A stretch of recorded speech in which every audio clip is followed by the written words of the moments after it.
कोरबा स्वास्थ्य विभाग में फार्मासिस्ट, ड्रेसर और आरएचओ फीमेल की वैकेंसीज आई है। दोस्तों नमस्कार, आप देख रहे हैं जीरो पीरियड। जीरो पीरियड में आज की इस वीडियो में हम बात करेंगे एक एम्प्लॉयमेंट नोटिफिकेशन की, जो आपके स्क्रीन पर दिख रहा होगा। ये एम्प्लॉयमेंट नोटिफिकेशन है कार्यालय मुख्य चिकित्सा एवं स्वास्थ्य अधिकारी जिला कबीरधाम की ओर से।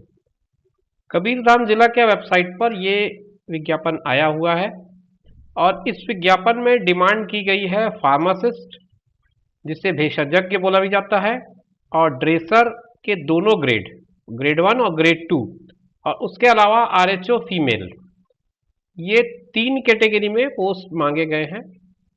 और इसके लिए जो डेट बनाई गई है वो है 10 तारीख से लेकर के 30 तारीख तक, 10/6/2022 से 30/6/2022 तक आपका आवेदन पत्र मंगाया गया है। एक बात ध्यान रखें, नॉर्मली जो भी अभी तक विज्ञापन हम देखते थे या आमतौर पे आजकल जो विज्ञापन आ रहे हैं, उसमें ऑनलाइन एप्लीकेशन को प्रायोरिटी दी जाती थी। एप्लीकेशन आपका ऑनलाइन मंगाया जाता था, एक पोर्टल में आपको सबमिट करना होता था। मगर इस विज्ञापन में यह लिखा है कि आवेदन कार्यालय मुख्य चिकित्सा एवं स्वास्थ्य अधिकारी जिला कबीरधाम में रजिस्टर्ड डॉक से आपको सबमिट करना है। अब जब रजिस्टर्ड डॉक से सबमिट करना है तो ऑब्वियस सी बात है कि इसका एक फॉर्म होगा, उस फॉर्म का प्रारूप में भर करके आपको अपना आवेदन जमा करना पड़ेगा। मगर उससे पहले ये जान लेते हैं कि किस किस कैटेगरी में कितने पोस्ट हैं और क्या उनके लिए आवश्यक योग्यताएं हैं। पहले समझते हैं नंबर ऑफ पोस्ट को। कबीरधाम जिले के रिक्त पदों का विवरण आरक्षणवार निम्नानुसार है। ये एक टेबल है, टेबल मैं आपके सामने स्क्रीन पर दिखा रहा हूं। सबसे पहले आरएचओ फीमेल का है। आरएचओ फीमेल, इसमें आपको लेवल 5 L5 का ग्रेड मिलता है और कुल 11 पद हैं। ये 11 पद में अनारक्षित श्रेणी में कुछ भी नहीं है। महिला की श्रेणी में अनारक्षित में 8 पद बताया है, भूतपूर्व सैनिक में 1 पद है, दिव्यांग में 1 पद है। तो इस तरह से 10 पद हो जाते हैं। 1 पद जो है अनुसूचित जाति का है महिला में, तो कुल मिला के 10 और 1 ये मिला के 11 पद इसके पूरे हो जाते हैं आरएचओ फीमेल में। आरएचओ फीमेल के बाद फार्मासिस्ट ग्रेड 2 का है। इसमें L6 का आपको स्केल मिलेगा। L6 का स्केल मिलता है और इसमें कुल पद हैं आपके पास 10। अनारक्षित श्रेणी में मुक्त 3 पद हैं, भूतपूर्व सैनिक के 2 पद हैं, दिव्यांग के 1 पद है। तो 3 और 2 5, 5 और 1 6 पद ये हो जाते हैं। और अनुसूचित जनजाति का 1 महिला, 1 भूतपूर्व सैनिक और 1 दिव्यांग, इस तरह से 3 पद इस कैटेगरी में। अन्य पिछड़ा वर्ग में 1 पद मुक्त है और इसको अगर मैं जोड़ दूं तो ये पूरे 10 पद पूरे हो जाते हैं। 6 3 9, 9 और 1 10। ये फार्मासिस्ट ग्रेड 2 का है। फार्मासिस्ट के ग्रेड 1 और ग्रेड 2 दोनों में वैकेंसी है। ग्रेड 2 का मैंने आपको अभी बताया, L6 का ग्रेड होगा आपका और उसमें 10 कुल पद है। अगली वैकेंसी है ड्रेसर ग्रेड 1 की। ये ग्रेड 1 की वैकेंसी है, ग्रेड 2 की भी है। ग्रेड 1 में आपको L4 का स्केल मिलता है और इसमें 22 पद बताए हैं। अनारक्षित कैटेगरी में 5, 4, 2 और 1। इसमें भूतपूर्व सैनिक, विकलांग यानी कि दिव्यांग और मुक्त, ये सब मिलाकर के 12 पद बनते हैं। अनुसूचित जनजाति में 2, 2, 1, इस तरह से 5 पद बनते हैं। अनुसूचित जाति में 2, 1 और भूतपूर्व सैनिक पे कोई पद नहीं है। 1 पद संभवतः दिव्यांग का है और कुल मिलाकर के 4 पद बन जाते हैं। आप टेबल देखकर पूरी तरह से इसको समझ सकते हैं। अन्य पिछड़ा वर्ग में 1 पद है और उसको जोड़ दूं तो कुल मिला के 22 पद पूरे हो जाते हैं। ड्रेसर ग्रेड 2 में आपको ग्रेड 2 का जो पोस्ट है उसमें आपको L5 का स्केल मिलेगा। 4 पद हैं इसमें। अनारक्षित का 1 और 1 मिलाकर के 2 है और अनुसूचित जनजाति का 1 पद है, अन्य पिछड़ा वर्ग का 1 पद है। ये दोनों मुक्त पद हैं, तो कुल मिलाकर के 4 पद यहाँ पूरे हो जाते हैं। तो ये तो हो गई पदों की संख्या की जानकारी। अब इस पे हम ये समझते हैं कि शैक्षणिक योग्यताएं कौन कौन सी होनी चाहिए। ये सभी पद जिला स्तरीय पद हैं। इसमें जो फार्मासिस्ट ग्रेड 2 का है, स्केल मैंने बता दिया, L6 का मिलेगा।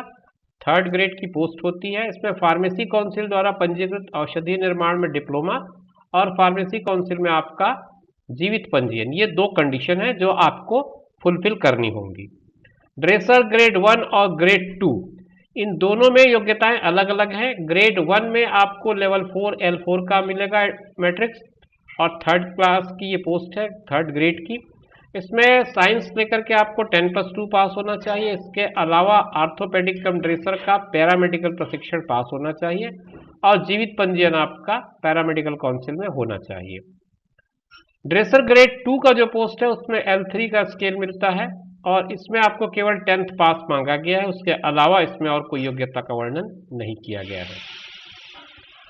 RHO फीमेल में L5 का स्केल मिलता है। इसमें हायर सेकेंडरी पास होना चाहिए, और जो 18 माह या 24 माह का जो प्रशिक्षण होता है महिला स्वास्थ्य कार्यकर्ता का, ये आपको उत्तीर्ण होना चाहिए।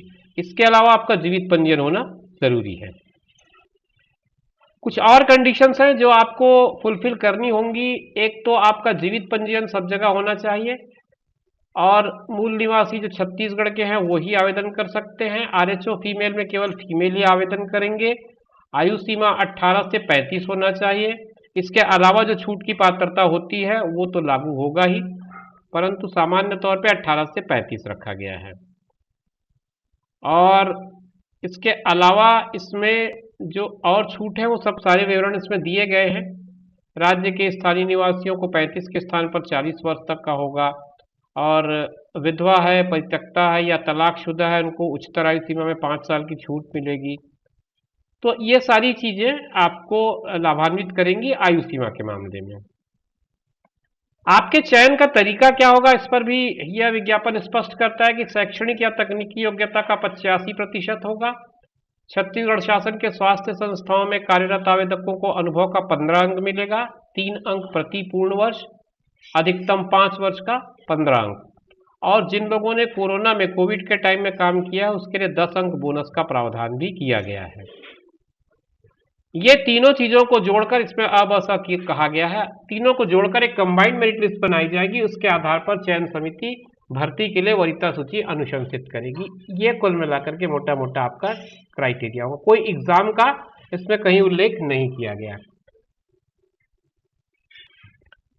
ये इस विज्ञापन के लिए आवेदन का प्रारूप है। आवेदन का प्रारूप में आपको पासपोर्ट साइज की फोटोग्राफ लगानी है। आपका नाम, पिता का नाम, पिता या पति का नाम, लिंग, जन्म तिथि, महिला पुरुष है अगर तो मेंशन करना। आपको जन्म तिथि अंकुश शब्दों दोनों में लिखना है।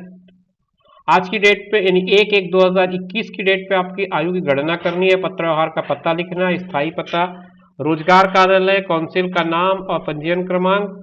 जो जाति है वो मेंशन करनी है, अनुसूचित जाति, जनजाति, अन्य पिछड़ा वर्ग या अनारक्षित। और उसके बाद शैक्षणिक योग्यता का वर्णन लिखते हुए इस फॉर्म को फिलअप करना है, और जो जो आप अटैचमेंट लगाएंगे उसकी एक लिस्ट यहाँ पे बना देंगे। तो ये आवेदन पत्र का प्रारूप अगर आपके पास है तो अच्छी बात है, नहीं है तो ये पूरा विज्ञापन का जो PDF है वो मेरे वेबसाइट पर उपलब्ध है। आप मेरी वेबसाइट पर जा सकते हैं। मैं एक बार फिर से वेबसाइट की ID लिख दूँ, ZER, उसके बाद आप 0 लगाइए, उसके बाद PERIOD.in। इसके पहले www है, लिखना जरूरी नहीं है, लेकिन आप चाहें तो लिख सकते हैं। इस पर जाकर के आप डाउनलोड कर सकते हैं पूरा का पूरा PDF। आप वहां से स्टडी भी कर सकते हैं, साथ में इसका प्रिंट आउट लेकर के फॉर्म को फिलअप कर सकते हैं। तो दोस्तों ये आज की जानकारी थी। ये इंफॉर्मेटिव वीडियो में आज हमने बात की कबीरधाम जिले में स्वास्थ्य विभाग के अंतर्गत जो विज्ञापन आया है उस पर। आगे किसी नई जानकारी के साथ आपसे फिर मुलाकात होगी। तब तक के लिए मुझे दीजिए इजाजत। आप अपना ख्याल रखिए और उनका ख्याल रखिए जो आपका ख्याल रखते हैं। धन्यवाद।